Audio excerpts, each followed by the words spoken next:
Ladies and gentlemen, Rise of Kingdoms just revealed a brand new leadership garrison commander, Matthias I. So today we're going to go over all the skills and see just how good he might be when he lands in Rise of Kingdoms. But first, what's going on, guys? Cheers. Now, if you guys appreciate breaking news for Rise of Kingdoms, consider dropping a thumbs up and also consider subscribing, because as you guys know, I'm a partnered creator with Rise of Kingdoms, which means they support a few videos on the channel every single month, just like this one. But the most important support comes from you guys. Let's take a look here at Matthias the First. The kingdom's prosperity is not the privilege of the few. He is a leadership garrison and attack commander and has the most absolutely gorgeous, beautiful, luscious hair that I've ever seen, with this absolutely giga chad jawline. I have no idea. This is like the most alpha male looking commander we've ever seen. But anyway, not a fan of the talent trees here, to be honest with you, which leads me to believe that he's probably going to be a city garrison commander, which is kind of unfortunate. But let's take a look here. All right, AoE active skill, rage requirement of 1000, deals direct damage to up to 5 nearby enemy troops with a damage factor of 2400. Every additional target reduced by 15%. If this commander is one of your city's garrison commanders, your garrison takes 10% less damage for the next 3 seconds. Okay, so overall this is a really strong active skill. I mean, do I even need to say it? 2400 damage factor to 5 nearby enemy troops is insane. So right out of the gate, this is literally just double Hera's damage factor, like straight up just ×2, and there we go. It's actually kind of crazy. All right, Black Army. This commander's troop gains 15% attack, 15% defense, and 10% health. They're being a little stingy with the health there. They're giving you just a little less. That's annoying. If their troop contains at least 3 different unit types, it deals 10% more counter attack damage. Okay, so I mean, right out of the gate, this is really great for city defense, but also a mixed garrison for just a flag, a 4, a pass, whatever. I mean, obviously circular AoE for passes isn't, I mean, it's nice, but like it's really better for flags and forts where people can be all around it. But I like to see this, right? I like to see this. They could have made it to be the case that if this commander is, you know, a city garrison commander, then you get 10% more counterattack. They usually did that sort of language with things like Lapu Lapu and with Hera, but here we see they just say, hey, if you have at least 3 different unit types, boom, 10% more counterattack. Now here's the thing, it is like only a small amount of counterattack damage. Like, you know, typically we see Martel with 30%, which is like wild, right? So at the end of the day, it's a solid second skill because it's 40% of stats and 10% counterattack damage all in one skill. So actually that is quite good. Taking a look at the third skill, it says if this commander is a garrison commander, whenever the garrison reaches 70% rage, it takes 25% less skill damage for the next 4 seconds. If they are garrisoning your city, the garrison also gains a damage absorbing mighty shield for 4 seconds with a damage factor of 800, 5-second cooldown. Wow. Okay, so I wonder if you're gonna miss the timing on this sometimes. If it's a 5-second cooldown and you're getting swarmed, are you gonna gain rage so fast that you might miss this cooldown once in a while? I'm not really sure, but obviously, you know, this is good if you are, you know, even in a flag or fort. It's going to be nice to take 25% less skill damage for 4 seconds. You're just really going to want that to line up with the active skill of whoever's rallying you, and you really want the rally to be skill damage, because I mean, obviously if it is a infantry rally dealing smite damage, if it is a cavalry rally dealing combo damage, or even just Attila Takeda dealing white numbers to your city, this is not going to do anything. This is actually useless, right? And honestly, in a world where we have a lot of different types of damage these days, I'm kind of surprised that they've only focused on skill damage here, but we'll have to wait and see how this actually works in the game. But really, it looks like this is really just a counter to, I mean, archer rallies. That's it, right? Everybody else can break right through this. So I don't know, I'm not a huge fan of that third skill. Fourth skill says if this commander is one of your city's garrison commanders, your garrison deals 5% more damage. Whenever the garrison is hit with a basic attack, it has a 15% chance to cast the Let Others Make War skill,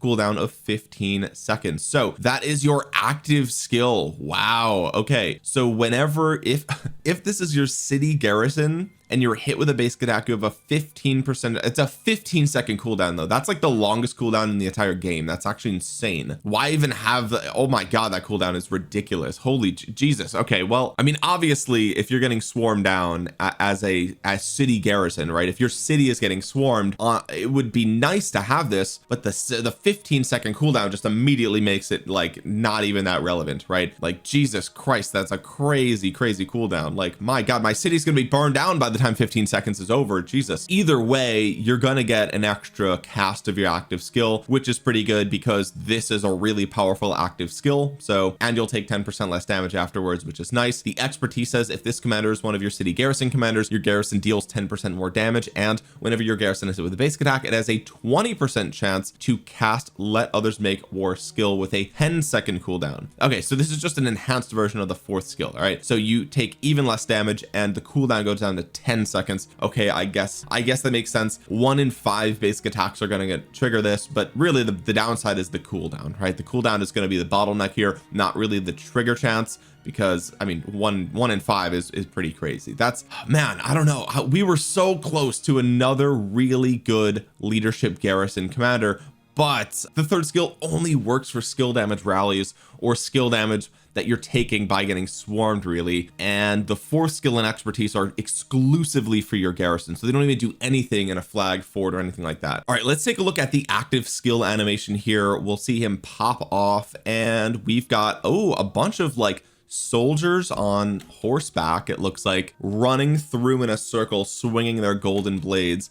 I think that actually looks sick, and you can imagine how cool that's going to look when it's your actual city, right? Your city's getting swarmed and you just have golden cavalry running around your city swinging their blade. I think that's going to look really cool. So Matthias is interesting, but I mean, when we compare him to somebody like Hera obviously has much less damage factor, which is unfortunate, but you have a chance at bonus counterattack damage, whereas Matthias always has 10%, which I think is actually probably better if you average it out across the entire battle. Here's the thing though, all of his skills work in a flag or fortress, right? That's kind of like the benefit here, is that Hera just always works, and damage taken reduction is 20%. Really good stuff there. So yeah, Matthias hits harder, but he has 1 fewer skill. Like his fourth skill entirely and his expertise does nothing in a flag or fortress. So it's like, man, are we, is the double the damage factor really going to be worth it? It might be, right? Because again, he still has 40% of universal stats and 10% counterattack damage plus a 2400 AoE, but like he doesn't have the shields, right? That Hera has. So I don't know, is he might literally just be another Lapu Lapu situation where he's really only ever used for your city garrison, right? Like that is what Lapu Lapu does, and that might be the case for Matthias as well, where he's just banished to being only that, and that's it, and we're done. But a few things we can learn about Matthias. Okay, first of all, we have him as a leadership garrison attack commander, which means we should be expecting at least one other commander, right?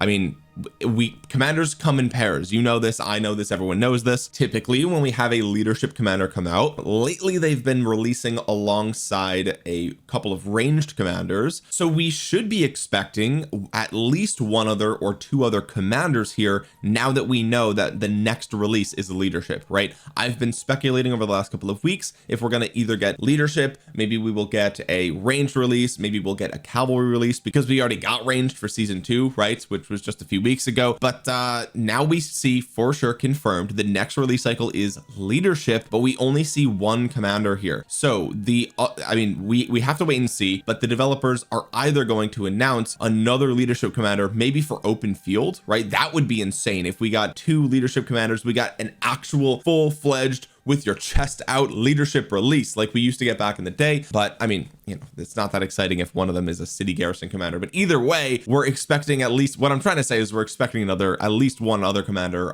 reveal in the next coming days or weeks, either a ranged release or another leadership release. It's either going to be an open field leadership commander. I mean, maybe they could do something insane and just do a rally and a garrison leadership commander, right? Oh my God, imagine if they did a city rally leadership commander where it's like, if this commander is hitting a city garrison, then you deal 20% more damage or something like that. Like they could do that. We've never seen that. I don't think we've ever seen a commander specifically for rallying player cities, right? We could see that. We could see again an open field leadership, or this could be your standard leadership release where we're going to get 2 ranged commanders, right? That could be what we see next. But we know for sure that cavalry are going to have to wait 1 more release cycle. We'll probably see another cavalry release by the end of the year, but but we are going into leadership season, perhaps even range season, depending on what the next reveal is going to be. But anyway, Matthias, I'm not super excited about him. I think you know, people might try him in a actual flag or fort, but again, the fact that he only has skill damage taken reduction instead of, you know, damage reduction from all types, right? You don't get the shield unless it's your city. You don't get the fourth skill or expertise unless it's your city. So it's like maybe, right? Maybe he's going to be good in a mixed garrison, but I don't know. We'll have to wait and see. We'll have to wait and see some testing here, but it just worries me that his entire fourth skill and expertise don't even do anything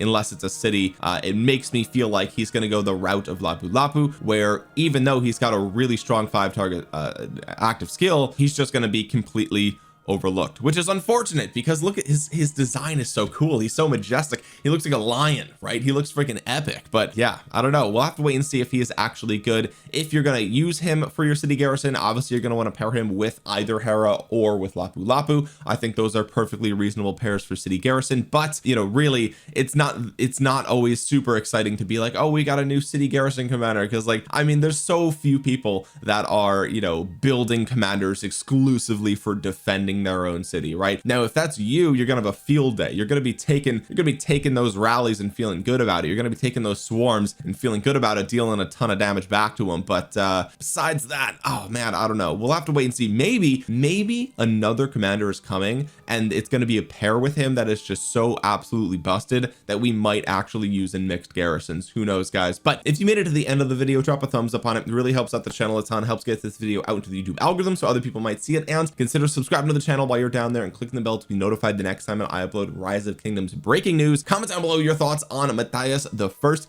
And with that being said, guys, thank you so much for watching. This has been Omniarch. I will talk to you guys again soon. Peace.